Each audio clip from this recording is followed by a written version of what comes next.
Hi, everyone. Welcome to this bonus episode of the Seforim Chatter podcast.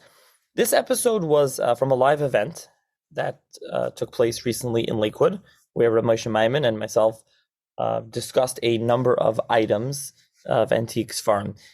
This event was a private event to benefit Mesivta Ner Moshe in Lakewood. The yeshiva is Rav Yeshaya Pick, and the yeshiva has been around for 4 years. They have 9th, 10th, 11th, 12th grades.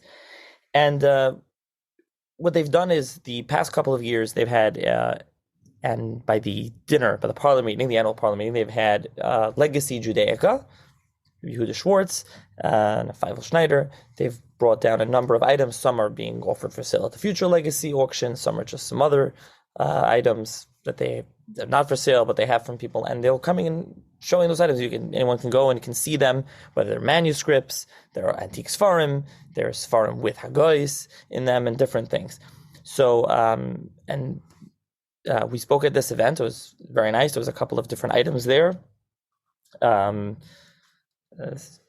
Brudney was there. He's grandfather in the yeshiva. He spoke, and that's not on the recording though. And there was some other. Some very interesting items that we spoke about. Now, the yeshiva is having their annual parlor meeting with in conjunction with Legacy Judaica, and they're having like some 30-something items there. And that's being in Lakewood Wednesday night, July 12th at 7:30. Tiferes Beis Yaakov. That is 613 Oak Street, Lakewood, New Jersey, 08701.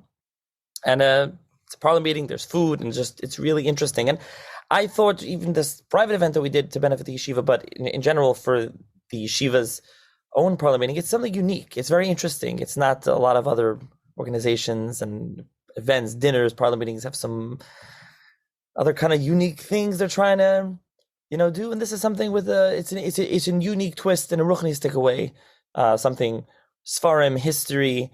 Really fascinating to see Legacy Judaica. Yehuda Schwartz, Feivel Schneider will be there by this event. If you want to go and if you're in Lakewood and you want to see these items, some of these items were items that we discussed here on this live show. So there is Hetamer Abanim, signed by the Yehuda Shmuel Landau.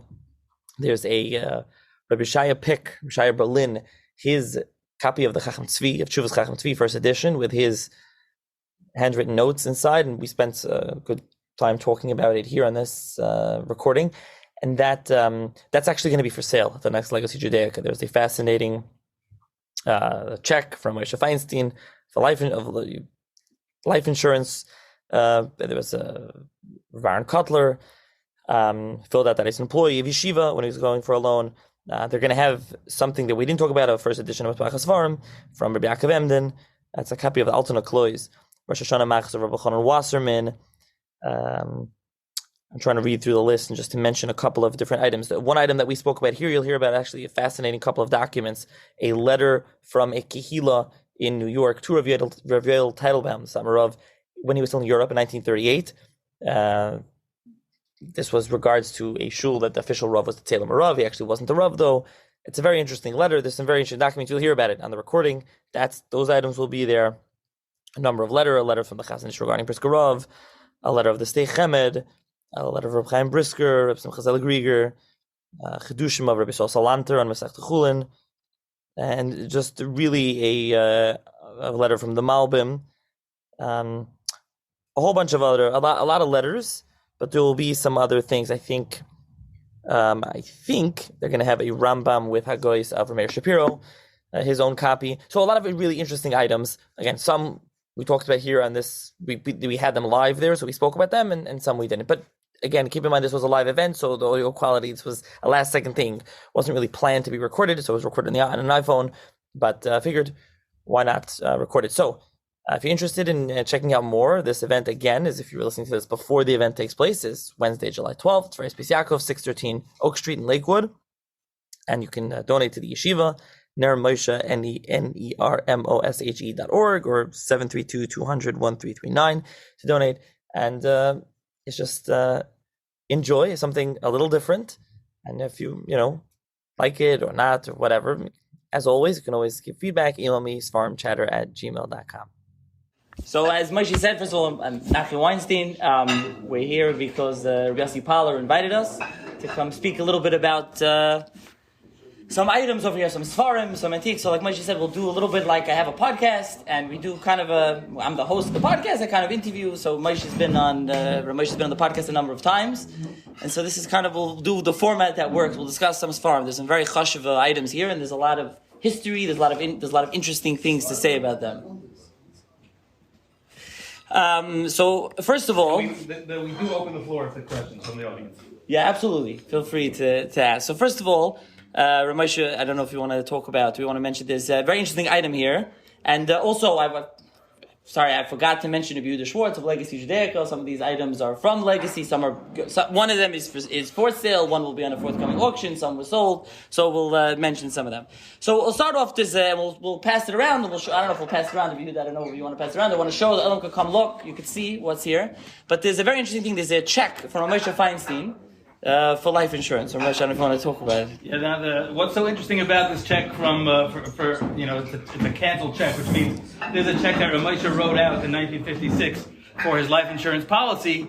What's very interesting about this, besides for Rav Moshe's chasim on a check for $53 for his annual premium, it's very interesting because Rav Moshe 10 years later was asked about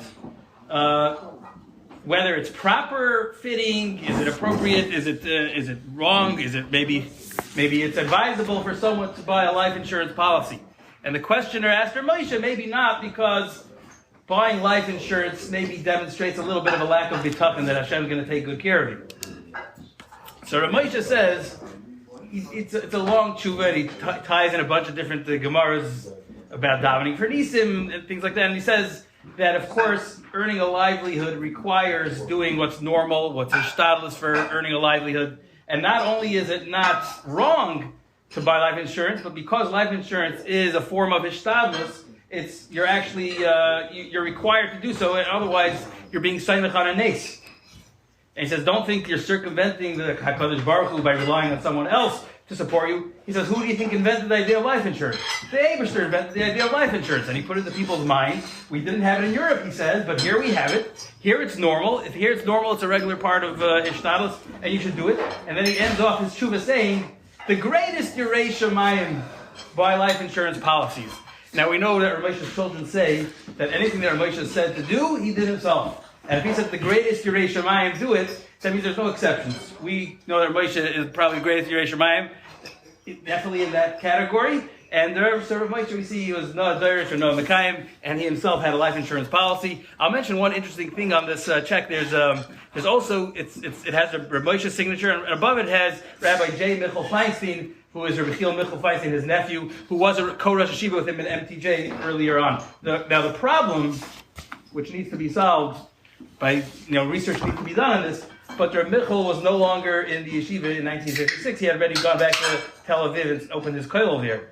So Rabbi Yehuda says perhaps Rav Moshe bought the policy for him while he was in yeshiva and kept paying the premium for him. It occurred to me a few moments ago that this maybe they wrote in 1951. They wrote a bunch of head checks, and this might be one of the cash that we're reading. All this was paid towards an insurance policy, just made out to it's not. Yeah, it's just something else. It has the insurance policy number there. We can probably find the archives and look it up. It says New York Life Insurance Company, $53, and it has the policy number. The back, it's endorsed. And inside it. Yeah. So we know, interestingly, about the life insurance. So the other thing that there's another item here from Rav Aharon Kotler, we'll talk about it, but it does say here, state whether you have any life insurance, none. So I don't know what that has to do with it, but yeah. So. Yeah. Apparently he did not, that was not information that he had shared with Rav Moshe Feinstein, clearly. Now this item of Rav Aharon Kotler is Rav Aharon's application for a loan. And in this application, Rav Aharon, it was asked to give a deposition of his salary, his annual salary, which he writes here, $7,000. The yeshiva address he puts down is still there today, 617 6th Street. And what's very interesting about this document in particular is there's an option on the side that says check. Put a check in one of the two boxes, whether you are employed or whether you're in your business for yourself. And to Rav Aharon, that was not even a question. He was an employee of the yeshiva. He was employed. He wasn't in business for himself. He was employed by the yeshiva to teach Torah to the Bachrim, and that's a very noteworthy item here from Rav Aharon Kotler. Right, so, and then we'll move on to the next one. And by the way, if anyone has any questions, either could ask now or could ask at the end. But the next item, there's a very, very interesting item with a fascinating story. Rav Yehuda Schwartz really brought this story to our attention. This was sold by Legacy Judaic a number of years ago. A fascinating tshuva written by Rav Yeshaya Pick, the Satmar Rav, when he was still in Europe, writing to America, and then there's a postscript on it when he comes to America. So Rav Moshe, I'm going to relate this story. It's a very interesting story. This is based on the research of our own Rav Yehuda. He did amazing research on this, and it's written up. It's beautifully written up. I encourage you to read it. This is the thumbnail version. Is there was a Hasidic shul in the Lower East Side. There were not a lot of them in Europe, in New York in those days. The majority of the Jews who had come from Russia and were just Ashkenaz Yidden, but there was a group of Hasidic Jews who started their own kehillah on the Lower East Side, and they brought over in 1938. They had the opportunity to bring a very big Adam Gadol to America because this Adam Gadol needed a sponsor to get for his visa to be accepted. He needed to be employed by an institution in New York. So this shul took the opportunity. They hired him to be their Rav. Now this individual did not want to live in the Lower East Side. At the time, there was already Torah Vadas in Williamsburg, and Williamsburg seemed like that was where the new frum growth was going to be. So this Rav came over, and instead of going to the Lower East Side, he found his own shtibel in Williamsburg. And the idea was that he was going to simultaneously serve as the Rav of his shtibel in Williamsburg, while at the same time being the official Rav of this kehillah in the Lower East Side. Now the kehillah in the Lower East Side, this Hasidic kehillah, had very strict bylaws, included that any officer of the kehillah, the wife of that officer must cover her hair. Almost unheard of in America at that time, but that was the bylaws of this kehillah. Now this shtibel in Williamsburg had a very important sponsor, a very important person whose wife did not, and the Rav didn't feel he was firmly established enough to stop this board member or president of the Williamsburg shul to convince him to have his wife cover her hair. He didn't feel he had that standing. So now the board members of the Lower East Side, the Hasidic Kehillah, said, you can't be our Rav while at the same time your little shtibel is flaunting our bylaws. And they wrote for a psak to Rabbi Yoelish of Satmar, already with a recognized Gadol Dor for the Hasidic Olam. They wrote to Rabbi Yoelish, and Rabbi Yoelish said, in America, it's a very shver matzah. There's Erev Rav everywhere. And if you're going to join at all with the Erev Rav, nothing is going to grow in America. You cannot tolerate any deviance from your bylaws in any possible way. I'm sorry, but the answer is no. You cannot keep this Rav in your employ. And when the Rav heard that, he resigned. And the postscript is some 10 years later, when the Satmar Rav had already survived the Holocaust and gone to Israel, and now he needed a visa to get to New York. Who do you think sponsored his visa? The same people in the Lower East Side. They were the first employers of the Satmar Rav here in America. And this letter, where he lays down his tshuva, is where he really laid the groundwork for what would be the Satmar Rav's philosophy. No pshara whatsoever. Many came to America, many tried to build Torah, and there was moderate success, but nothing that could survive into the next generation's way, and certainly nothing that could grow into what we now have today. That was only the Satmar Rebbe's determination, which was shared by Rav Aharon Kotler and a handful of others who knew that you have to go without any pshara, without kshanas, ad hasoif, no changes whatsoever. We're going to do it the right way, finished. Now the postscript, which Rav Yehuda doesn't write in the Pnei HaKavod in his write-up on the story, who was that Rav that opened the shtibel in Williamsburg? Not a Kadlakanya Bagwa. It was none other than the Satmar Rav. The Satmar Rav was also a big legend. It doesn't name him there in Pnei HaKavod because it pits him against the Satmar Rav as if there's some kind of sifsus. But together in America, they did work together, and they did share the same vision for America. I saw another letter that the Satmar Rav was asked,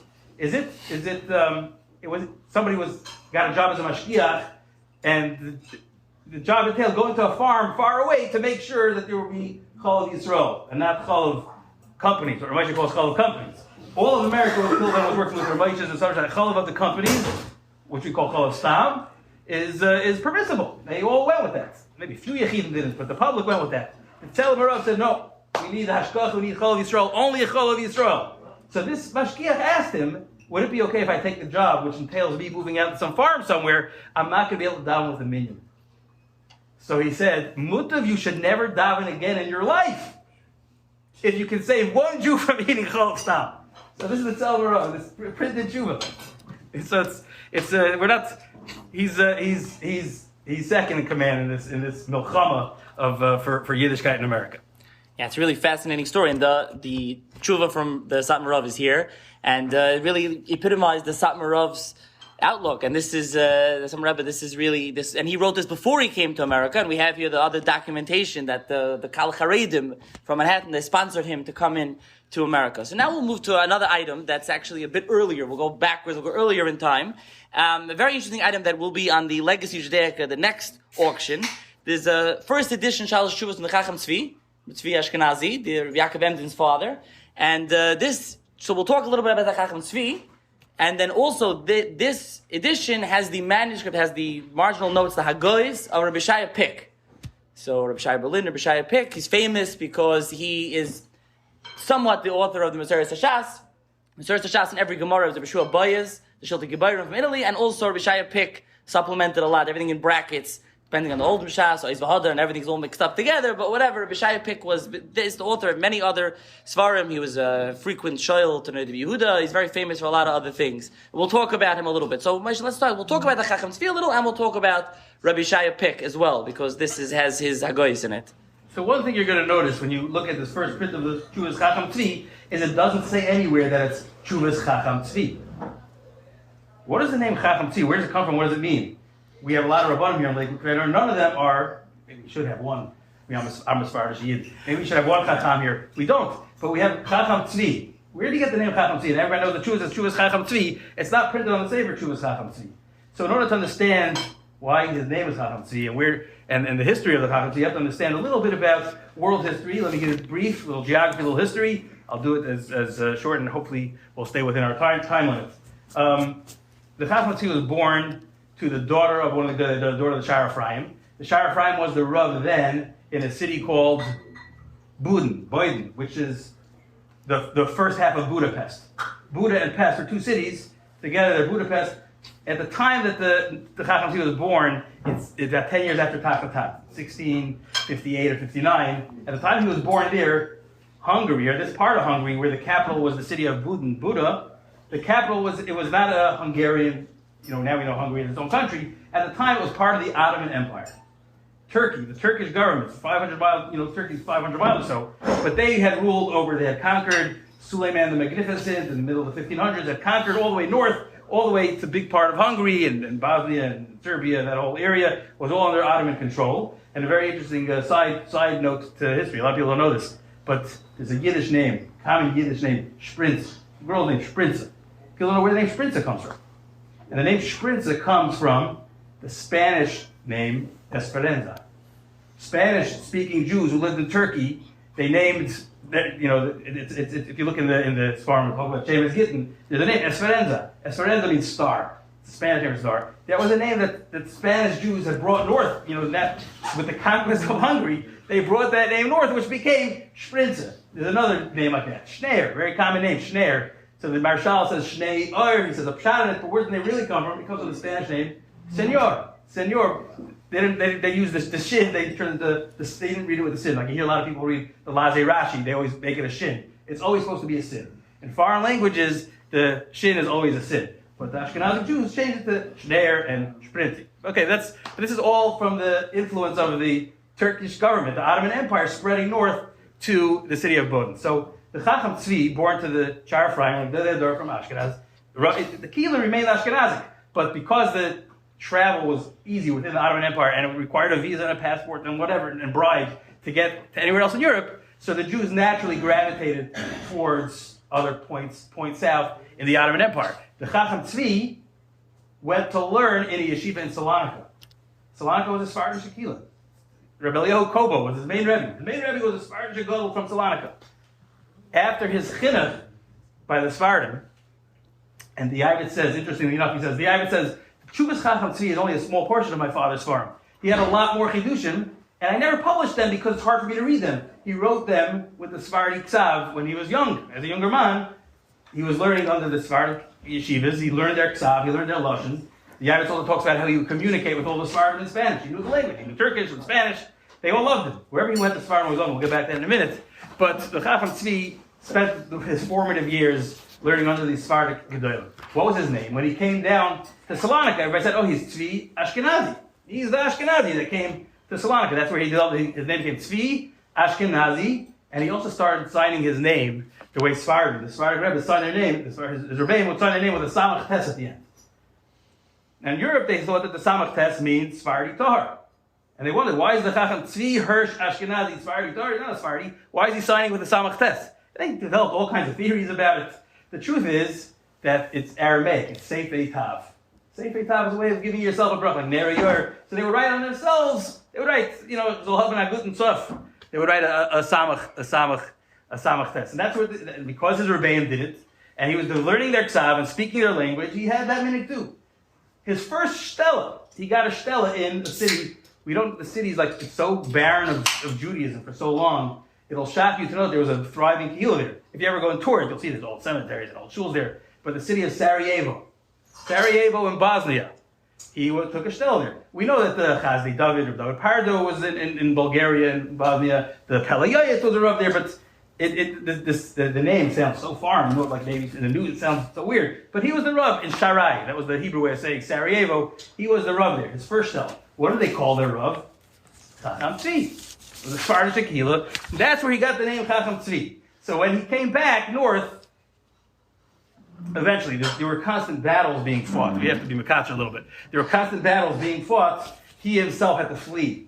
He couldn't go back to Europe northwards, back to where he came from. He had to go across the sea to Italy, to Venice, and he met other Gedolim and other Chachamim there. Eventually, he got back. Eventually, he became the Rav in Amsterdam, of the Ashkenazi Kehillah in Amsterdam. But everybody, his name was Chacham Tzvi. The Yavetz even says over a story.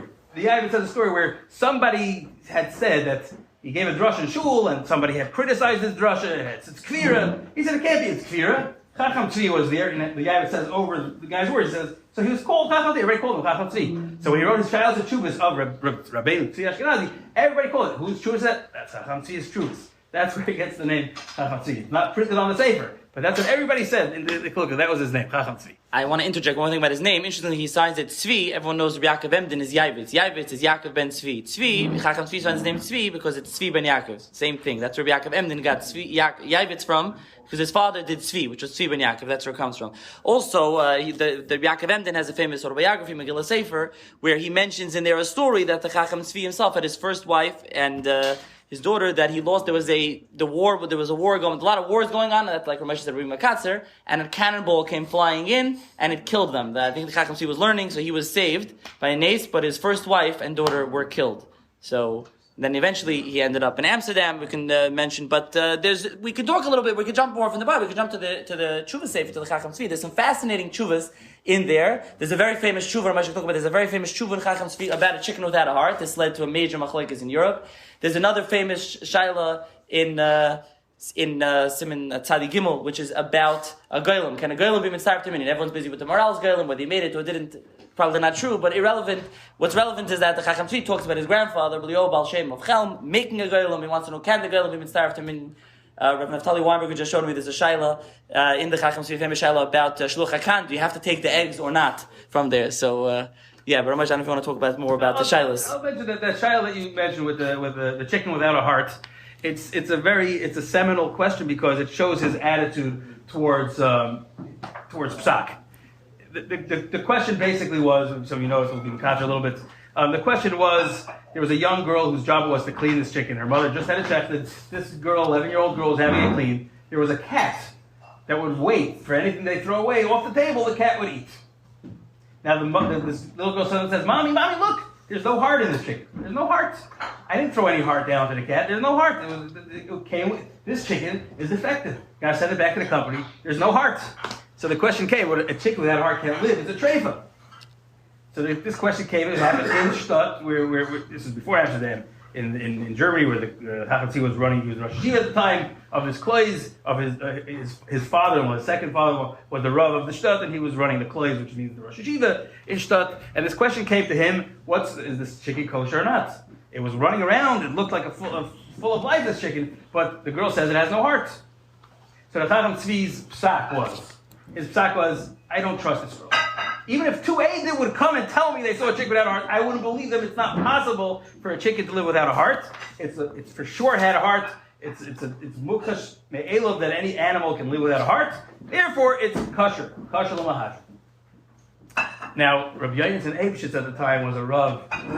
He was a Rav in Prague. And he was writing his crazy place on Yeridea, so he mentioned this question. This question quickly caught fire. It was like the Indian here shaitel of that time. And it caught fire, and Rav Yonasan says, I hear what you're saying, I hear what the Rav Tzvi writes in his Shuvas, but if two Eidim would say it doesn't have a heart, we would believe them. He wrote off to some professors in a Jesuit university who told him it's possible that some other aver could function as a heart, and it is scientifically possible, and therefore he argued. And the Chacham Tzvi comes back and he doubles down. He says, I didn't think that anybody with a mind, and mind is a lathe. He says, I think that anybody with a lathe would need me to sit here and write a tshuva about why it's impossible for a Baal Chai to live without a heart. This question became such a cause celebrity. Eventually he had to leave his shtella because of it.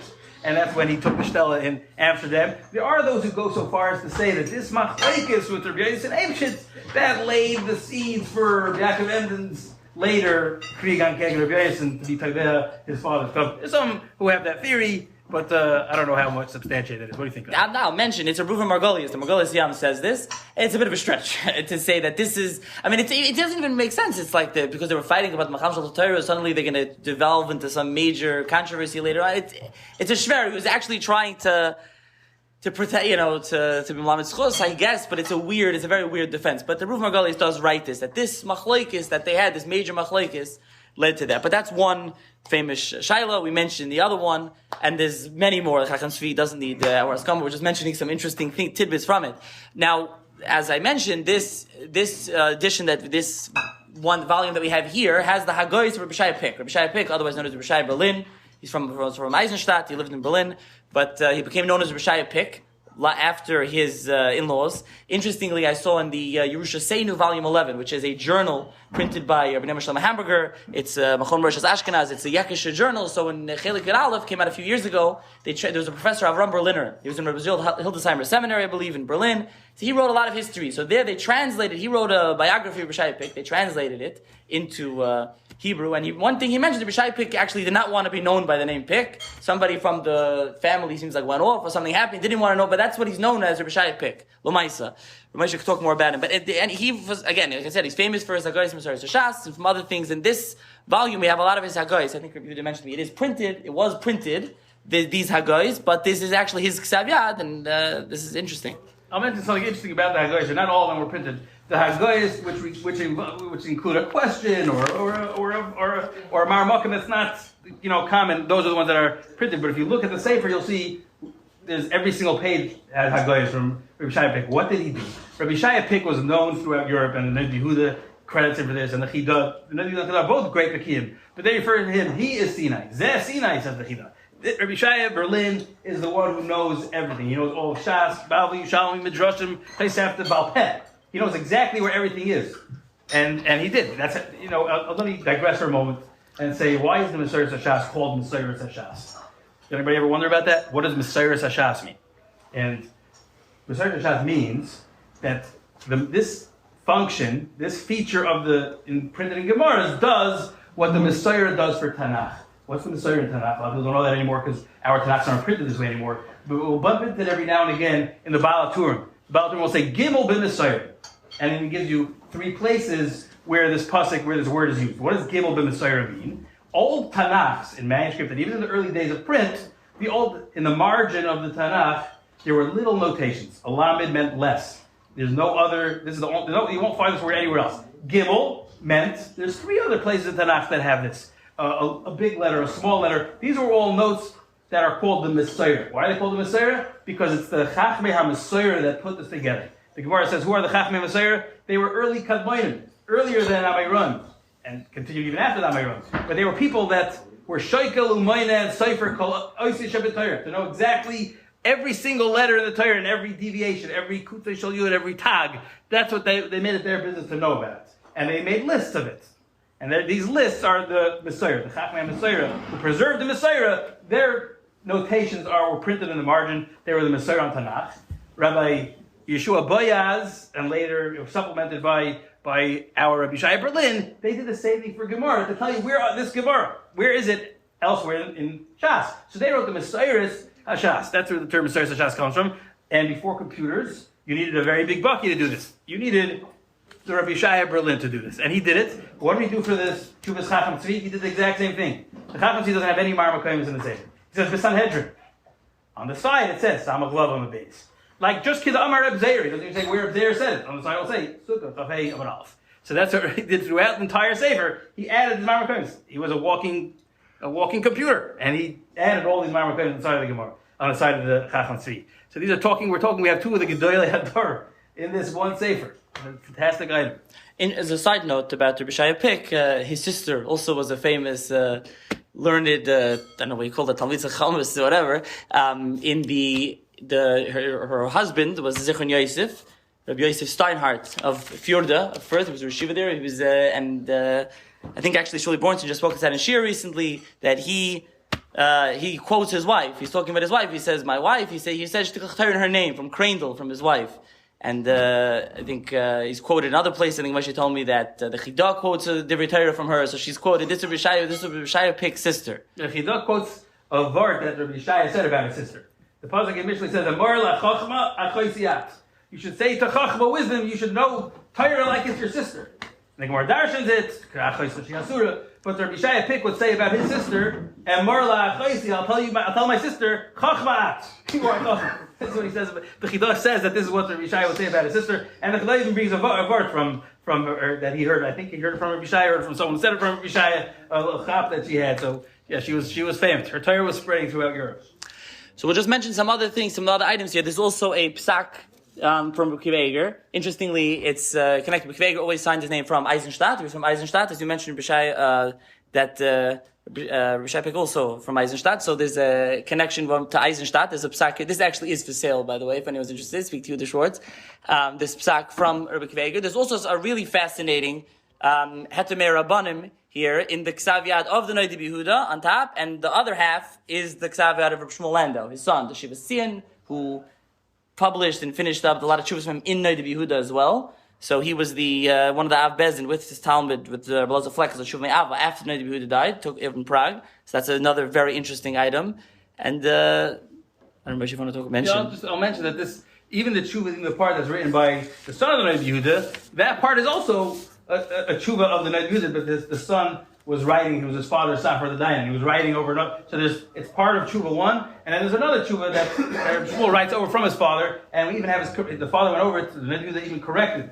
So, the cross out, there's a correction there, the Noda B'Yehuda wrote, it's two separate tshuvas. The first tshuva is about Meir Rabbanon, and that tshuva is about the interesting question about where a man was an Agun, because his wife had run away, but he'd be allowed to marry someone else. We know that the Heter Meir Rabbanon allows for someone whose wife is a shaita or incapacitated to take another wife. What about if the wife runs away? Does that also need it? Does it need a Heter Meir Rabbanon? Does the Heter Meir Rabbanon work for it? So that was the question dealt with by the Noda B'Yehuda in the first tshuva.